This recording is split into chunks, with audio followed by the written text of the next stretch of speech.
السلام عليكم ورحمة الله وبركاته. بسم الله الرحمن الرحيم.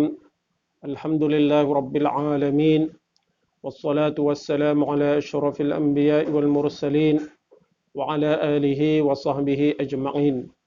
سبحانك لا علم لنا إلا ما علمتنا إنك أنت العليم الحكيم. رب اشرح لي صدري ويسر لي أمري واحلل عقدة من لساني يفقه قولي. اللهم علمنا ما ينفعنا وانفعنا بما علمتنا وزدنا علما يا أرحم الراحمين. وأرنا الحق حقا وارزقنا اتباعه وأرنا الباطل باطلا وارزقنا اجتنابه وجعلنا ممن يستمعون القول فيتبعون أحسنه وأدخلنا برحمتك في عبادك الصالحين. ولا حول ولا قوة إلا بالله ولا حول ولا قوة إلا بالله ولا حول ولا قوة إلا بالله العلي العظيم. اللهم يسر ولا تعسر وأتمم بالخير يا كريم وبعد. Alhamdulillah, pertama-tamanya kita merafakkan setinggi-tinggi kesyukuran kehadrat Allah Subhanahu wa taala kerana kita dapat meneruskan kehidupan kita dan diberinya kita nikmat yang besar, nikmat iman Islam, dan diberinya kita peluang untuk berada di dalam bulan Ramadan. Mudah-mudahan segala nikmat yang disediakan itu dapat membawa kita untuk mendekatkan diri kepada Allah Subhanahu wa taala. Tuan-tuan, para muslimin muslimat yang dirahmati Allah. Insya-Allah kita akan meneruskan kuliah kita dari kitab Mustika Hadis jilid yang ketiga. Hari ini masuk kepada muka surat 253. Sambungan daripada pengajian yang sebelum ini berkaitan dengan faedah-faedah dan kelebihan bersedekah di dunia dan juga di akhirat. Jadi banyak faedah-faedah dan kelebihan bagi orang yang mengamalkan ibadat bersedekah. Antara faedah yang diperolehi ialah ia akan memurahkan rezeki. Sedekah memurahkan rezeki. Yang kedua, sedekah menolak bala bencana. Dan yang ketiga, sedekah memanjangkan umur. Dan yang keempat, mencegah daripada kematian yang buruk. Dan hari ini kita sambung yang kelima, iaitu muka surat 253, sedekah menghapuskan dosa. Ini berdasarkan sebuah hadis Nabi SAW an Jabir radhiyallahu anhu annahu sami'a Rasulullah sallallahu alaihi wasallam yaqul as-salatu qurbanun was-siyamu junnatun was-sadaqatu tudfi'ul khati'ah kama yudfi'ul ma'un nar. Rawahu Abu Ya'la. Hadis daripada Sayyiduna Jabir radhiyallahu an bahawa beliau mendengar Rasulullah sallallahu alaihi wasallam bersabda.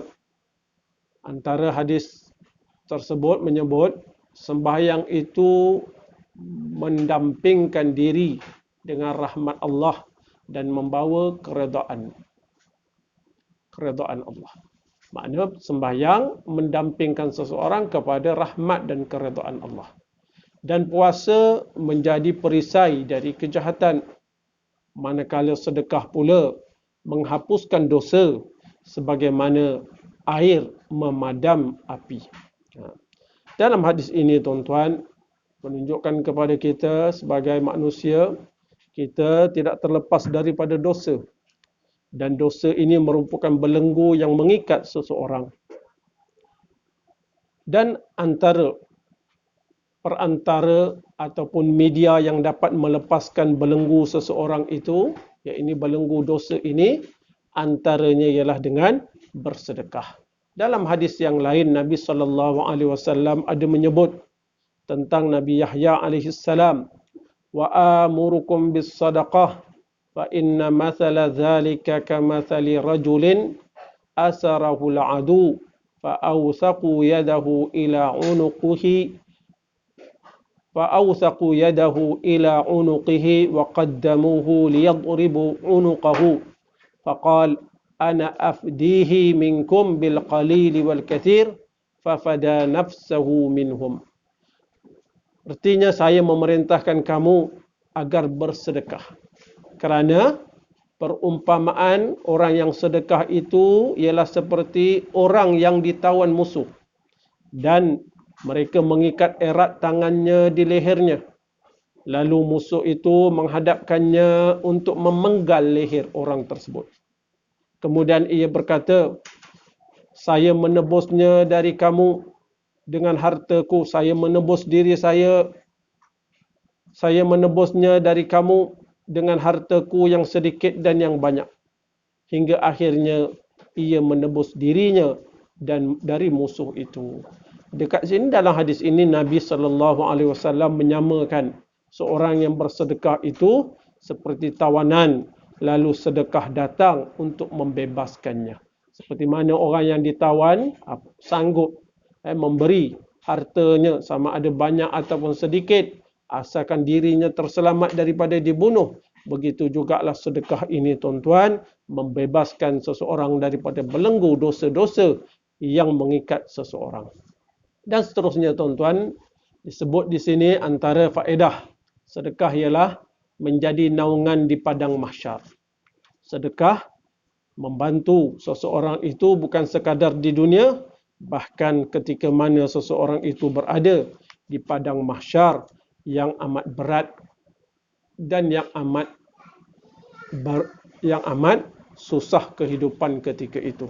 Yang penuh dengan ujian, penuh dengan cobaan, ketika itu masing-masing mencari naungan di padang mahsyar. Maka salah satu daripada tempat untuk orang mendapat naungan ialah dengan memperbanyakkan amalan bersedekah. Seperti mana yang disebut oleh Nabi SAW, Ana abil khair annahu sami'a Uqbah bin Amir radhiyallahu anhu yaqul sami'tu Rasulullah sallallahu alaihi wasallam yaqul kullu mri'in fi dhilli sadaqatihi hatta yufsala bainan nas. Dari Abul Khair bahawa beliau mendengar Uqbah bin Amir radhiyallahu anhu berkata, kata Uqbah, aku telah mendengar Rasulullah sallallahu alaihi wasallam bersabda, tiap-tiap seseorang akan berada dalam naungan sedekahnya dari panas terik di padang mahsyar, sehinggalah selesai ditentukan hukum di antara umat manusia pada hari itu. Dalam hadis ini tuan-tuan menunjukkan kepada kita sedekah ini dapat membantu seseorang anak Adam ketika berada di padang mahsyar. Ketika berada di padang mahsyar, matahari didekatkan kepada kepala manusia. Keringat peluh keluar dengan sebanyak-banyaknya sehingga ada yang menenggelamkan manusia.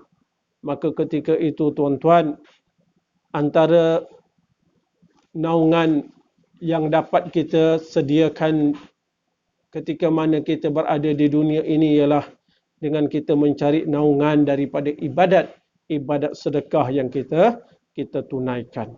Pada saat itu manusia memang memerlukan naungan, sehingga akan disebut dalam sebuah hadis yang lain, Uqbah bin Amir berkata, saya mendengar Rasulullah sallallahu alaihi wasallam bersabda. Hadis tadi ini dia pendek. Ada hadis dia yang seterusnya, kullu mri'in fi dhilli sadaqatihi hatta yufsala bainan nas atau qala yuhkama bainan nas wa kana Abul Khair la yukhti'uhu yaumun illa tasaddaqa fihi bi syai'in walau ka'katan aw basalah. Setiap orang berada, ini Uqbah bin Amir meriwayatkan hadis ini. Jadi yang mengambil hadis daripada Uqbah bin Amir ialah Abul Khair. Jadi Abul Khair ni meriwayatkan hadis ni daripada Uqbah, dan Uqbah berkata, saya mendengar Rasulullah sallallahu alaihi wasallam bersabda, setiap orang berada di bawah naungan sedekahnya hinggalah manusia diadili oleh pengadilan Allah. Atau beliau bersabda hingga ditetapkan keputusan di antara manusia. Jadi Abul Khair ini yang meriwayatkan hadis ini, seorang perawi hadis ini berkata, tidak ada suatu hari pun yang berlalu pasti saya akan bersedekah dengan sesuatu, walaupun hanya dengan sepotong kuih ataupun sebutir bawang. Begitulah Seorang periwayat hadis ini, perawi hadis ini yang bernama Abul Khair menjadikan sedekah itu amalan harian, walaupun bersedekah dengan jumlah yang sedikit sekalipun. Satu, saya teringat pesanan Allah yarham Ustaz Ismail Kamus yang baru hari ini meninggal dunia. Dia pernah berpesan antara amalan yang perlu dipelihara ialah bersedekah setiap hari, walaupun sedikit, tapi setiap hari bersedekah. Kerana apa? Sedekah ini akan membantu kita sehingga di padang mahsyar. Seterusnya tuan-tuan, antara faedah daripada sedekah ini ialah menjadi pendinding dari api neraka. Menjadi pendinding dari api neraka. Ruwiya an Maimunah binti Sa'din annaha qalat, ya Rasulullah, aftina anis sadaqah. Faqal, innaha hijabun minan nar liman ihtasabaha yabtaghi biha wajah Allah azza wa jalla. Diriwayatkan daripada Maimunah binti Sa'ad radhiyallahu anha, beliau bertanya kepada Rasulullah sallallahu alaihi wasallam, ya Rasulullah, terangkanlah kepada kami tentang faedah dan kelebihan bersedekah. Lalu baginda sallallahu alaihi wasallam menerangkan, sesungguhnya sedekah itu menjadi pendinding dari neraka bagi orang yang mengharapkan pahalanya serta memberikannya dengan ikhlas kerana Allah Azza wa Jalla.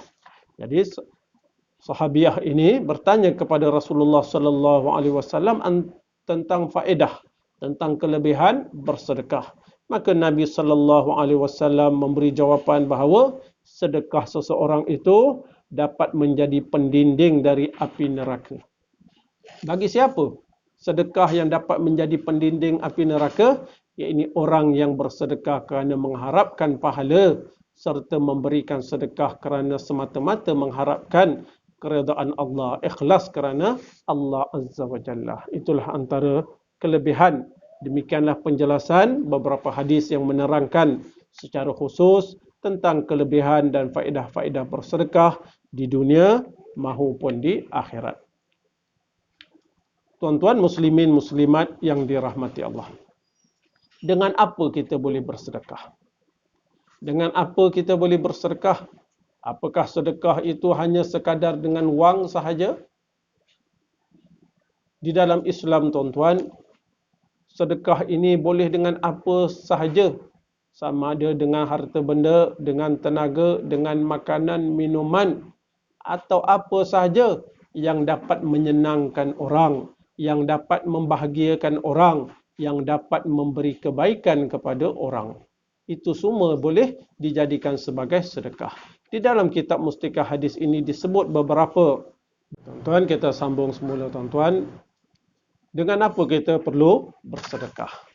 Jawapannya, kita boleh bersedekah dengan apa sahaja asalkan perkara tersebut, benda tersebut memberi manfaat kepada penerima sedekah tersebut. Di antara amal-amal bakti yang digalakkan oleh Islam ialah memberikan benda-benda makanan kepada orang yang sedang menderita. Jadi dalam Islam ada diberitahu hadis-hadis tentang pentingnya kita memberi sedekah yang berbentuk makanan bagi orang yang amat-amat memerlukan makanan. Seperti mana yang disebut di dalam hadis, di dalam muka surat 256, an Abdullah bin Amr bin al-As radhiyallahu anhuma, anna rajulan sa'ala Rasulullah sallallahu alaihi wasallam ayyul islami khair? Qal tut'imut ta'am wa taqra'us salam ala man arafta wa man lam ta'rif. Rawahu al-Bukhari wa Muslim. Dari Sayyiduna Abdullah bin Amr bin al-As radhiyallahu anhuma, bahawa seorang lelaki telah bertanya kepada Rasulullah sallallahu alaihi wasallam, ya Rasulullah, manakah amalan yang sebaik-baiknya dalam Islam? Orang ni tanya kepada Rasulullah tentang amal yang terbaik di dalam Islam. Maka baginda sallallahu alaihi wasallam pun menjawab, hendaklah engkau memberi makan kepada fakir miskin. Ini hendaklah engkau memberi makan bagi orang yang amat memerlukan kepada makanan. Dan berilah salam kepada orang yang engkau kenal dan orang yang engkau tidak kenal. Jadi hadis ini kita memberi makanan kepada orang yang amat-amat memerlukan makanan. Sudah tentulah bantuan yang kita bagi ini akan dapat menggembirakan hati orang tersebut. Dalam hadis yang lain disebut, An Abi Hurairah radhiyallahu anhu qala, qultu ya Rasulullah, inni idza ra'aituka tabat nafsi wa qarrat 'aini, anbi'ni an kulli syai'. قال كل شيء خلق من الماء فقلت أخبرني بشيء إذا عملته دخلت الجنة قال أطعم الطعام وأفش السلام وصل الأرحام وصل بالليل والناس نيام تدخل الجنة بسلام. رواه Imam Ahmad. Dari Abu Hurairah radhiyallahu an katanya, aku ada bertanya kepada Rasulullah sallallahu alaihi wasallam. Kata Sayyidina Abu Hurairah, ya Rasulullah, sesungguhnya apabila saya melihat Tuhan, senang dan tenteramlah jiwaku, serta gembiralah hatiku. Tolong terangkan kepada saya tentang asal kejadian tiap-tiap sesuatu. Makna asal kejadian tiap-tiap sesuatu yang ada di atas muka bumi asalnya daripada mana? Maka Rasulullah sallallahu alaihi wasallam menerangkan tiap-tiap sesuatu yang hidup diciptakan oleh Allah Taala dari air. Ini sesuai dengan apa yang disebut di dalam Al-Quran dalam surah Al-Anbiya. Kemudian Sayyidina Abu Hurairah radhiyallahu anhu pun bertanya, ya Rasulullah, tolong terangkan kepada saya sesuatu amal yang apabila saya melakukannya akan menyebabkan saya masuk syurga. Itu soalan yang paling hebat. Soalan tanya tentang macam mana nak masuk syurga. Amalan apa yang perlu saya lakukan? Kata Nabi sallallahu alaihi wasallam, Nabi bersabda, berilah makan, yakni kepada orang yang memerlukan makanan. Amalkanlah selalu memberi salam. Hubunglah silaturrahim dengan membantu kaum kerabat. Dan kerjakanlah sembahyang tahajud pada waktu malam semasa orang ramai sedang tidur. Nescaya engkau akan masuk syurga dengan selamat sentosa. Dalam hadis ini Nabi SAW beritahu 4 perkara yang memudahkan seseorang untuk masuk syurga. At'imit ta'am wa afshis salam wa sallil arham wa salli bil laili wan nasu niyam tadkhulil jannata bisalam. Berilah makan, yakni kepada orang yang memerlukan makanan.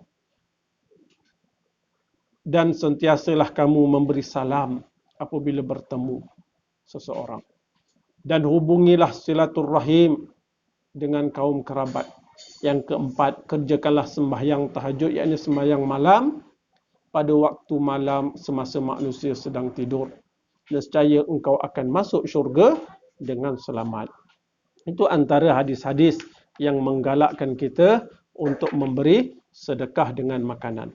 Bukan setakat menerangkannya kepada orang perseorangan yang datang bertanya, bahkan baginda sallallahu alaihi wasallam menarik perhatian ramai mengenai sedekah dengan makanan ini di dalam khutbah-khutbah dan ucapannya.